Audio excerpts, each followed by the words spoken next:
नमस्कार दोस्तों, welcome to my YouTube channel way for job. तो आज टोटल 50 क्वेश्चन है और ये 50 क्वेश्चन का हम लोग सेट लगाएंगे जो बहुत ही महत्वपूर्ण है। तो पहला क्वेश्चन है, रिपब्लिक पार्टी ऑफ इंडिया के संस्थापक निम्न में कौन से थे? तो इसका आंसर हो जाएगा डी, BR अम्बेडकर।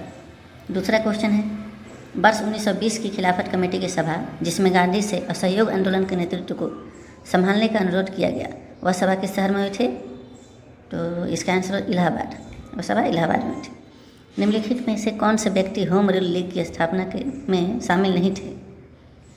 तो HS ऑलकॉट, बाकी बाल गंगाधर तिलक, एनी बेसेंट और S सुब्रमण्यम अय्यर, ये तीनों शामिल थे। आखिरी घटना के समय महात्मा गांधी के निजी सचिव कौन से थे? तो महात्मा गांधी के निजी सचिव हो जाएंगे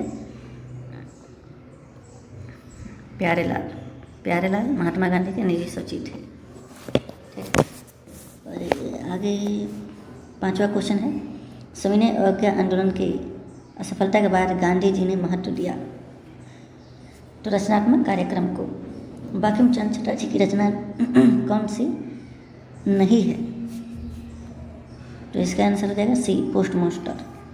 वर्ष 1911 में किस सामाजिक कार्यकर्ता ने ब्रिटिश विधान परिषद के समक्ष निःशुल्क तथा अनिवार्य प्राथमिक शिक्षा का प्रस्ताव रखा था? तो बी हो जाएगा गोपाल कृष्ण गोखले ने।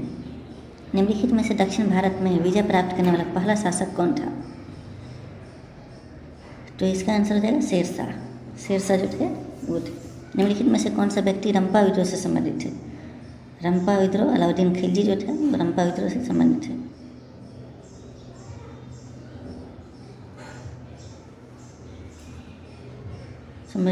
तो हो जाएगा इसका सी, अल्लूरी सीताराम राजू जो थे रंपा विद्रोह से संबंधित थे। 10वां क्वेश्चन, 10th क्वेश्चन है, पागलपंथ की स्थापना किसने की थी? पागलपंथ किसको हो जाएगा? बी, क्रमशः। पानीपत के युद्ध में बाबर के जीतने का मुख्य कारण क्या था? तो बाबर के जीतने का मुख्य कारण था सी, टुलुगमा पर्ती उसके जीतने का मुख्य कारण था। मध्यकालीन में जौनपुर में स्वतंत्र सरकी राजवंश की स्थापना किसने की? तो हो जाएगा ए, मलिक उल सर्क ने की। अधिक संख्या पर दफनाए गए बच्चों का समाधान प्राप्त हुए हैं? तो हो जाएगा जोरवे संस्कृति से, जोरवे, बी नंबर। भागवत संप्रदाय के विकास में किसका योगदान अत्यधिक था? तो गुप्तों का, डी, गुप्त का योगदान अत्यधिक था। धमेक स्तूप कहाँ स्थित है? धमेक स्तूप तो आप लोग जानते ही होंगे, सारनाथ में स्थित है, डी हो जाएगा सारनाथ। वह सुल्तान कौन था जिसने खलीफा के अधिकार को मानने से इनकार कर दिया था?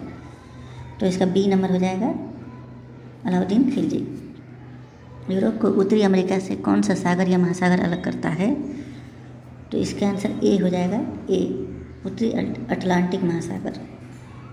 सिवलिक शैल समूह के दक्षिण में भाबर क्षेत्र उदाहरण है, तो ग्रीपर स्थिति का। निम्नलिखित में से कौन सा सौर परिवार से संबंधित नहीं है? तो इसका बी हो जाएगा निहारी का। इसको मिलान करना है दोस्तों, तो इसको मिलान करना है तो इसका हो जाएगा ए, आंसर हो जाएगा अनुच्छेद 26 हो जाएगा। 3 से धार्मिक कार्यों के प्रबंध की स्वतंत्रता दी गई। अनुच्छेद 40 हो जाएगा 4 से ग्राम पंचायत का गठन। अनुच्छेद 98 हो जाएगा 2 से संसद सचिवालय। अनुच्छेद 239 हो जाएगा 1 संघ शासित क्षेत्रों का प्रशासन। 21 नंबर क्वेश्चन है, निम्नलिखित क्षेत्रों में से किस क्षेत्र में राज्य सरकार का स्थानीय इकाइयों का नियंत्रण नहीं होता है? तो राज्य सरकार का नियंत्रण नहीं होता है, इसका ए हो जाएगा नागरिकों की शिकायतों पर। निम्नलिखित कथन अथवा कथनों में से कौन सा कथन गलत है? इसमें गलत चुनना है, तो इसका डी हो जाएगा, बी, सी और डी गलत है, बाकी ए जो है सही है। मौलिक अधिकार पर संविधान का भाग 6 USA के बिल ऑफ राइट पर आधारित है, ये सही है। 23 नंबर क्वेश्चन है, वर्ष 2011 में भारत के संविधान में होने वाले 97वें संशोधन का संबंध किस विषय से है? 97 जो अमेंडमेंट है उसका संबंध किस विषय से है? इसका बी हो जाएगा सहकारी संस्थाओं का गठन व कार्य संचालन, बी। 24 भारत के संसद द्वारा पंचायत प्रधान अनुसूचित क्षेत्रों तक विस्तार कानून कब पारित किया गया? तो इसका सी हो जाएगा 1996 ईस्वी। भारत के संसद द्वारा पंचायत प्रधान अनुसूचित क्षेत्रों तक विस्तार कानून कब पारित किया गया? तो सी 1996 ईस्वी। व्यक्तिगत प्रायोज्य आय पीडीआई एक डैश है, तो पीडीआई बी हो जाएगा इसका आंसर। पीडीआई व्यक्तिगत आय से व्यक्तिगत का भुगतान घटा दिया जाता है, फिर उसमें से गैर कर भुगतान भी माइनस किया जाता है। शरीर के संपर्क में स्पिरिट ठंडी अनुभूति देती है, क्योंकि यह स्पिरिट जो होता है वो क्या है? इसका सी आंसर होगा, एक द्रव है, अत्यंत वाष्पशील है, इसका हो जाएगा अत्यंत वाष्पशील है। जब जल वाष्प में परिवर्तित होता है तब जब जल वाष्प में परिवर्तित होता है तब क्या होता है? सी होता है, सी वातावरणीय ऊष्मा स्रोतों से ऊष्मा जल में प्रवाहित होती है।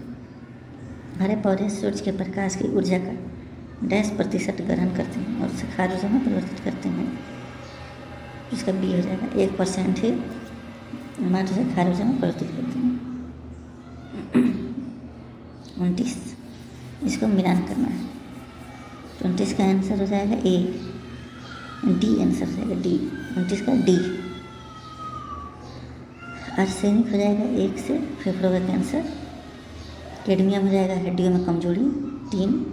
पॉलीविनाइल क्लोराइड हो जाएगा 4 श्वसन संबंधी समस्या। और बेरियम हो जाएगा मस्तिष्क सूजन 2। शांत सल्फ्यूरिक अम्ल की उपस्थिति में एसिटिक अम्ल तथा एथिल अल्कोहल का मत होने वाली अभिक्रिया कहलाती है, क्या कहलाती है? डी एस्टरीकरण। ग्रेफाइट में परतों को एक दूसरे से मिलकर रखा जाता है, इसका आंसर ए हो जाएगा वांडरवाल बल द्वारा। निम्नलिखित में से कौन सा एक यातायात संचालित नगरों में भूरी वायु बनाने से संबंधित है? तो इसका ए हो जाएगा सल्फर डाइऑक्साइड। किस प्रकार के ऊतक में मनुष्यों में ग्रंथि का निर्माण होता है? उपकला ऊतक। उपकला ऊतक में मनुष्यों में ग्रंथि का निर्माण होता है। मनुष्य की लार में उपस्थित एक घातक लाइसोजाइम किस रूप में कार्य करता है? तो लाइसोजाइम जो है वो प्रतिजीवाणु कारक है, ए आंसर हो जाएगा प्रतिजीवाणु कारक। 35 पौधों में रंध्रों का खुलना और बंद होना किस पर निर्भर करता है? तो वाष्पोत्सर्जन पर निर्भर करता है, सी आंसर होगा सी। निम्न में कौन फूल का एक अंश या भाग है? तो इस फूल का कौन सा भाग है? इसका बी हो जाएगा। इस तरीके से जो है फूल का एक अंश या भाग है। सफ़ेद फास्फोरस के संबंध में निम्नलिखित कथनों पर विचार कीजिए। तो इसका आंसर सी हो जाएगा 1 और 2, ये दोनों जो है सही है। यह एक विषैला पदार्थ है जिसका उपयोग रासायनिक हथियार में किया जाता है। यह अत्यधिक ज्वलनशील है और इसके हवा के संपर्क में आने पर स्वतः प्रतिज्वलित हो जाता है।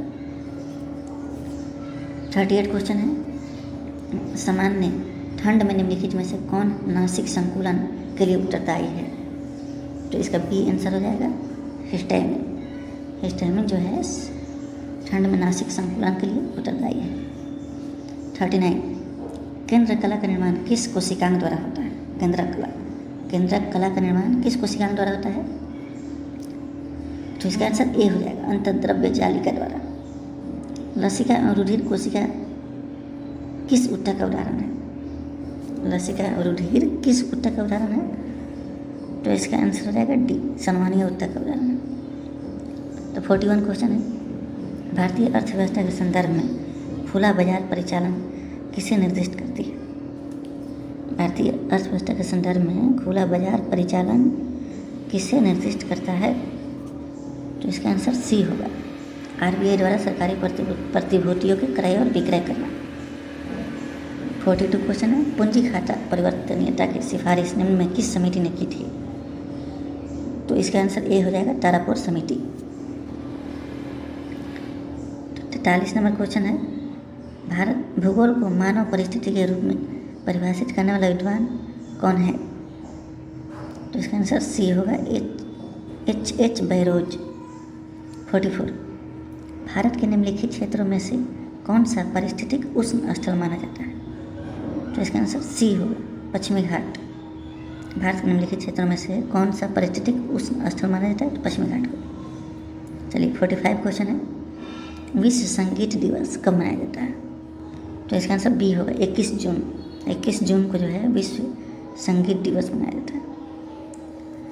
46 क्वेश्चन है, भारत का पहला राष्ट्रीय समुद्री पार्क कहाँ स्थित है? तो इसका आंसर ए होगा, कच्छ में। भारत का पहला राष्ट्रीय समुद्री पार्क कच्छ में स्थित है। निम्नलिखित में से किसने कहा था समाज का वास्तविक स्थान जिह्वा नहीं बल्कि मन है? तो इसका आंसर सी होगा, महात्मा गांधी ने कहा था। द सोशलिस्ट नामक समाचार पत्र का प्रकाशन सर्वप्रथम किसने किया था? तो ये तो आप लोग जानते होंगे दोस्तों, इसका आंसर बी होगा, श्रीपाद अमृत डांगे। द सोशलिस्ट नामक समाचार पत्र का प्रकाशन सर्वप्रथम श्रीपाद अमृत डांगे ने किया था। भैंसा सिंगी 49 नंबर क्वेश्चन है, भैंसा सिंगी नामक जाति किस राज्य में पाई जाती है? तो इसका आंसर डी होगा, नागालैंड। भैंसा सिंगी नामक जाति नागालैंड में पाई जाती है दोस्तों। हाँ, 50 नंबर क्वेश्चन है और ये लास्ट क्वेश्चन है, अंतिम क्वेश्चन। HDPE का पूरा नाम क्या है? तो इसका आंसर हो जाएगा ए, हाई डेंसिटी पॉलीइथिलीन। HDPE का पूरा नाम क्या है? High density polyethylene. तो आज का इतना ही दोस्तों, कृपया वीडियो अच्छी लगी हो तो लाइक करें।